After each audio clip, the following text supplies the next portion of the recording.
Bienvenidos al Museo Sumaya Fundación Carlos Slim. Soy el padre Arturo Alcántara Arcos de la diócesis de Aversa en Italia, donde pertenezco a la comunidad diocesana de la Piccola Casetta di Nazaret. En esta ocasión, deseo presentarles como parte de la serie intitulada Escenas del Via Crucis bíblico en las colecciones del Museo Sumaya, una obra que se refiere al tema de la segunda estación del Via Crucis bíblico. O sea, Jesús, traicionado por Judas, es arrestado. La obra que consideraremos tiene el título de El beso de Judas y fue realizada por un autor anónimo. Les invito a que podamos considerar más de cerca esta obra, el contexto histórico y religioso en la que surgió y sobre todo a que nos podamos acercar más al rico contenido teológico que esta pintura nos presenta a partir del paso del Evangelio que la ha inspirado. La imagen que se nos presenta es una imagen simple y sencillamente anónima. Cada vez que se nos presenta una obra anónima, es el caso de decirlo, surgen tantísimas preguntas, tantísimas dudas sobre quién pueda ser el autor, en qué particularmente se haya inspirado, ha seguido otro modelo, o es todo una novedad suya o cuánto es una novedad suya. Mientras vemos pues esta obra, quizás la impresión inmediata que surge es un parecido estilístico y sin embargo con algunas lejanías, pero con cercanías que no se pueden absolutamente negar con la pintura virreinal novohispana del siglo XVII en forma particular. Por una parte, por exclusión, estamos muy lejos, en verdad, del estilo del siglo XVI, presente, por ejemplo, en las obras del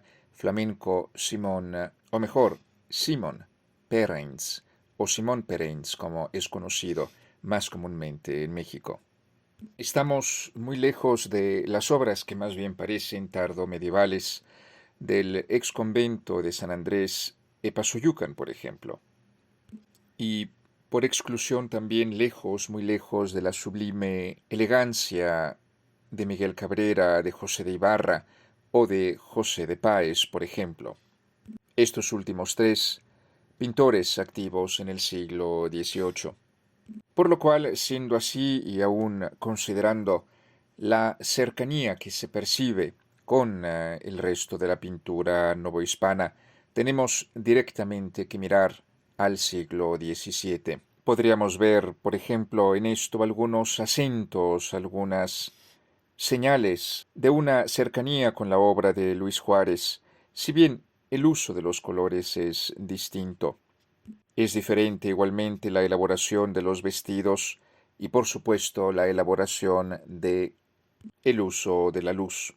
Hay una cercanía también, por supuesto, con Baltasar de Echave y Rioja, especialmente si pusiéramos esta obra en relación con el martirio de Arbués, conservado hoy en el Museo Nacional de Arte en el Munal, y esto sobre todo por el uso de la luz. Pero vemos cómo hay ya una diferencia con el entierro de Cristo conservado en el mismo museo en el Munal, esto es. Echave, hay que decirlo, es muy delicado en la presentación de los rostros, pero en algunas obras, nuevamente hay que decirlo, sigue habiendo una cercanía o un parecido. Hay igualmente una cercanía particularmente marcada en esta ocasión con la obra de Alonso López de Herrera. Y esto sobre todo a motivo de la realización de algunos rostros, sobre todo en los casos en que estos son numerosos, como es el caso, por ejemplo, de la obra La Asunción de la Virgen, realizada por Alonso López de Herrera y conservada hoy en el Museo Nacional de Arte, el Munal. En todo caso, tras las posibles cercanías que existen y las definitivas lejanías hacia la pintura del siglo XVI y la pintura del siglo XVIII, y, como consecuencia, las cercanías con la pintura, como hemos dicho antes, sí, del siglo XVI, y estos acentos, estas líneas paralelas que se ven con Alonso López de Herrera, con Luis Juárez y con el mismo Baltasar de Echave y Rioja, nos acercamos ahora a la obra que nos ocupa en este momento. Y lo hacemos a partir de otra pregunta. Este autor anónimo, del que queda abierta una posible atribución. Y bien, este autor anónimo se ha inspirado en algún modelo o todo es suyo, y si se ha inspirado en algún modelo, ¿ha agregado algo personal? La respuesta es positiva. Sí, este autor, posiblemente novohispano, y en todo caso el autor de esta pintura sobre lámina, se ha inspirado en una obra de Giuseppe Cesari, mejor conocido como el Cavalier d'Arpino. Giuseppe Cesari, conocido entonces como el Cavalier d'Arpino, el pintor en cuya obra se inspira la pintura que estamos considerando en este momento, nació en Arpino, en el centro de Italia en 1568 y murió en Roma en 1640.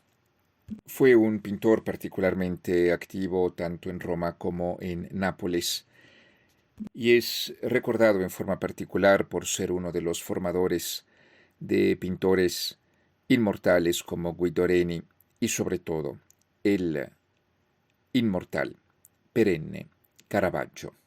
Con una carrera verdaderamente meteórica, el Cavalier d'Arpino trabajó desde jovencísimo en el Vaticano, donde participó en la decoración de las Logge Vaticane, las logias vaticanas. A unos 30 años aproximadamente, él ya trabajaba en uno de los edificios religiosos de Nápoles más importantes, la Cartuja de San Martino. Y tras trabajar en San Martín en Nápoles, regresa a Roma, donde trabaja en el techo de la famosísima Capella Contarelli, la Capilla Contarelli de la iglesia de San Luis de los Franceses en Roma, y sin embargo dejará parte de la conclusión de esta obra a su aprendiz, Caravaggio.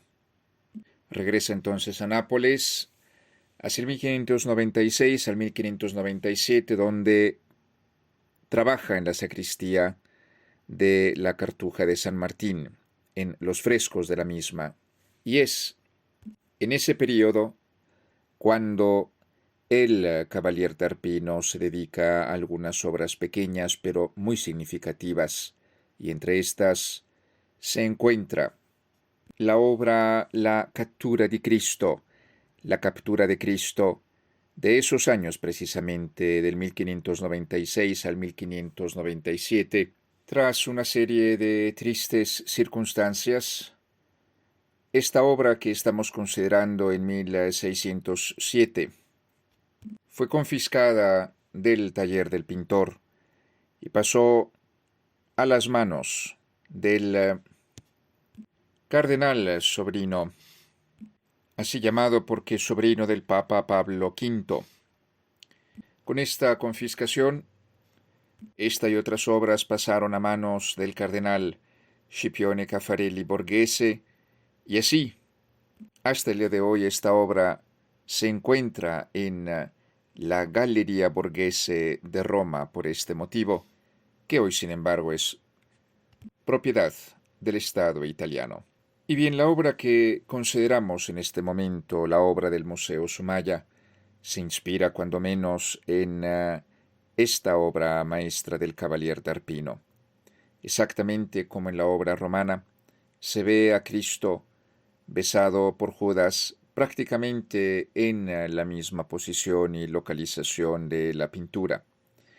Significativo es el hecho de que de un lado de la pintura, a un extremo, se puede ver a San Pedro, mientras está por cortar la oreja del siervo del sumo sacerdote, mientras, del otro lado, se ve la escena narrada, y en realidad debemos decir que esta otra escena presente en el lado opuesto de donde se ve a Pedro, del lado opuesto, esto es, se ve una escena evangélica narrada solamente por el Evangelio de Marcos, y es el misterioso personaje conocido como el joven desnudo. ¿Por qué? El evangelista Marcos, y solo el evangelista Marcos, en el capítulo 14, versículos 51 al 52 dice: Un joven seguía a Jesús envuelto solo en una sábana y lo tomaron, pero él, soltando la sábana, huyó desnudo. Esa escena en el original del Cavalier d'Arpino fue realizada con una maestría verdaderamente singular, pero singular también por una cuestión aquí también rara. Y esto es que todo parece indicar que el Cavalier d'Arpino, para la realización del joven desnudo en su obra La captura de Cristo, se habría inspirado en una pintura hoy perdida y realizada en su momento por Antonio Allegri, mejor conocido como Il Correggio, que vivió en el paso entre el siglo XV y el siglo XVI, habiendo nacido en 1489 y habiendo muerto en 1534. Esta inspiración específica, la conocemos porque hoy se conserva una copia de esa obra perdida de Il Correggio, rarísima por ser este un tema tan extraño en la pintura, y debemos aquí agregar que ese episodio evangélico presentado solo por el Evangelio de Marcos ha sido realizado con gran detalle por el pintor de esta obra del Museo Sumaya que estamos considerando, y que sí, importante es la copia de esa obra perdida del Correggio, sobre la que se inspiró el Cavalier d'Arpino por ser una obra tan rara. Debemos decir entonces como consecuencia que es precioso este trabajo pictórico, porque si rara era esa representación allende la mar en Europa, rara igualmente lo es allende la mar, de este lado del océano, por lo cual es verdaderamente preciosa esta obra. En gran resumen, lo que la obra nos presenta es el momento en el que Judas besa a Jesús y podemos ver a la derecha un soldado que está por ponerle un lazo, una cadena a Jesús. La disposición de los soldados, sin embargo, cambia respecto a la obra del Cavalier d'Arpino, así como las armaduras, mucho más propias de soldados españoles. En uno de los extremos, como hemos dicho, se puede ver a Pedro, que está por cortar la oreja del siervo del sumo sacerdote. Se ve a Pedro con un manto amarillo y con la espada que está por tocar la cabeza del siervo del sumo sacerdote. Del otro lado, la ya comentada escena del joven desnudo. Y a este punto sí que se agregan las novedades presentes por este anónimo autor, quizás novohispano, y esto es que él ha querido llenar los espacios con dos escenas más totalmente ausentes en la obra del Cavalier d'Arpino. Y esto es, de un lado, junto a Pedro se observa el momento en el que Jesús es conducido ya arrestado, mientras que del otro lado se observa Jesús en el huerto del Getsemaní y los tres apóstoles Pedro, Santiago y Juan. Pedro se presenta con un manto amarillo y calvo, exactamente como en uno de los extremos de la obra cuando está por cortar la oreja de el siervo del sumo sacerdote. Escena que terminará con la advertencia de Jesús a Pedro de poner la espada en su lugar, porque le dirá el Señor: quien de espada hiere, de espada muere, y tras ello el Señor habrá curado al siervo del sumo sacerdote, volviendo milagrosamente a poner la oreja en su sitio en forma milagrosa. Por cuanto a los soldados que arrestan a Jesús, en efecto, los soldados son mandados por las autoridades del templo, por lo cual técnicamente no podían ser soldados romanos. Y esto por el hecho de que el templo tenía un servicio de seguridad, y es muy probable que sea este el que haya arrestado a Jesús, y sin embargo, poniendo juntas las fuentes, de los evangelios emerge que es posible que entre estos guardias del templo se hubieran agregado también algún soldado romano, recordando que la base militar romana, por así decir, de la ciudad de Jerusalén se encontraba justo al lado del templo de Jerusalén. En resumen, la obra del Sumaya, del beso de Judas, es preciosa 3 veces. Es preciosa porque nos permite ver las variaciones a los modelos europeos a través de las escenas agregadas a la obra del Cavalier d'Arpino, como son el momento en el que Jesús es llevado encadenado y la oración de Jesús en el huerto del Getsemaní. Es preciosa porque podemos contemplar los reflejos de una obra perdida de El Correncho en la escena del joven de la sábana, que huye perdiéndola. Es preciosa porque podemos contemplar en general la obra del Cavalier d'Arpino, de la captura de Cristo, conservada en la Galería Borghese de Roma, al que este autor anónimo se inspiró.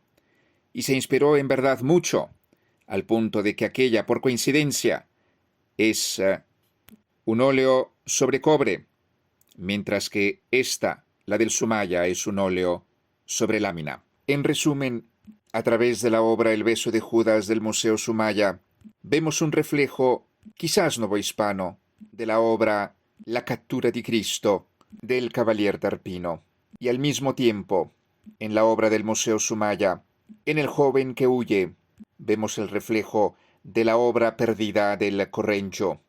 Y el Correncho está muy presente en el Museo Sumaya, puesto que hay una obra a él atribuida, El descendimiento de la cruz, la obra de un seguidor, La Asunción, y una obra de su círculo, La Madonna con el niño o La Zingarella. Terminamos con un pensamiento del gran escritor eclesiástico Orígenes, que dice que todos los que traicionan la verdad saludan a Jesús de la misma manera que Judas. Le pedimos, pues, a Dios, especialmente en este tiempo, que jamás traicionemos la verdad para ser, así, personas auténticamente mejores. A conclusión de estas consideraciones sobre el tema de la segunda estación del Vía Crucis bíblico, que se encuentra reflejada en la obra El beso de Judas, no me queda otra cosa sino que agradecerles por su amable atención. Caminemos pues hacia la luz de la resurrección contemplando los sufrimientos de Jesús, padecidos para realizar la redención de la humanidad a través de las obras maestras del Museo Sumaya de la Ciudad de México. Muchas gracias de nuevo y hasta entonces.